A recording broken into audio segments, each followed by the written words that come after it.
I have 3 tips for you about what to look out for and what to consider when you're working with these full extension professional drawer slides, because they are great when in use, but there are also a couple of things to keep in mind because otherwise things might not work as nicely as you hope them to.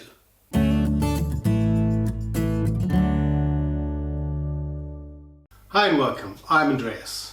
Over the last couple of years in my woodworking shop, I've built a couple of drawers, and very simple ones were among them, and also sophisticated ones like these with professional full extension soft close drawer slides. And I've learned a couple of things, and at the moment I'm working on a new workbench, and it has been a while since I've worked with drawers, and to be honest, I made a couple of mistakes, some of them fairly stupid, that just now made me realize a couple of things, and I thought I'd share them with you so that you don't have to make these mistakes yourself. The first tip is basically to try and be as accurate as you possibly can when building the drawers and the frame or the cabinet that they go into.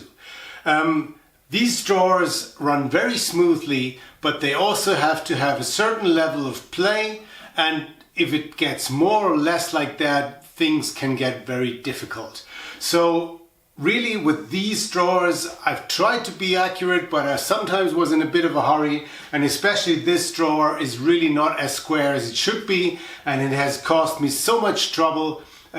installing it and getting it to roll smoothly that I really thought, well, I might really have put that time into building a really square drawer instead of trying to fix things afterwards. So make sure you invest that time when you build the drawer carcass and the cabinet. It's worth it, otherwise you have a lot of trouble later. Tip number 2. When I install the drawers, I always use just 2 screws for this part of the slide that gets attached to the carcass, and 2 screws at the front and at the back for the drawer slide that gets mounted to the cabinet. And these 2 screws are perfectly fine while you install it, because often you will have to do some readjustments, and then if you screw in everything with all the screws, it gets really annoying to take them out all again and so on.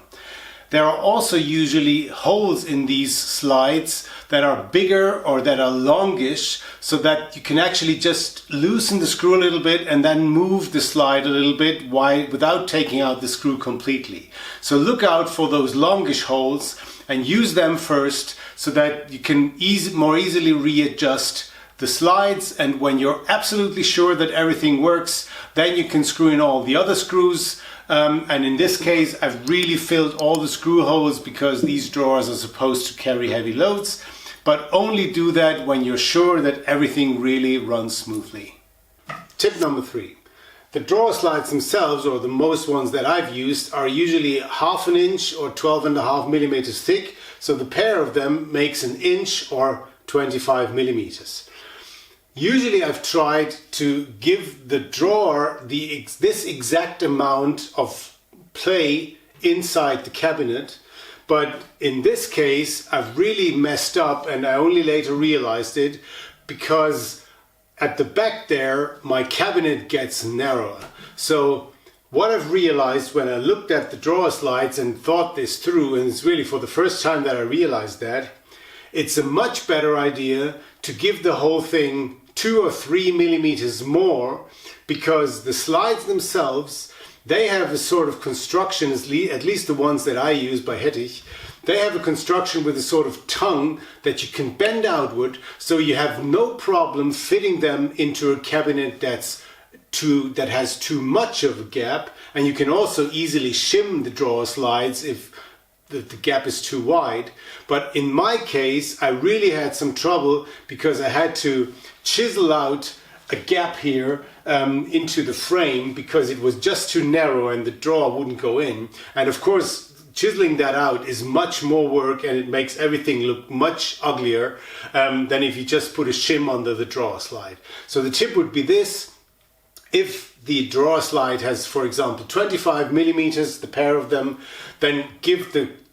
drawer itself a gap of 27 or even 28 millimeters, maybe even 29, 2 millimeters on each side.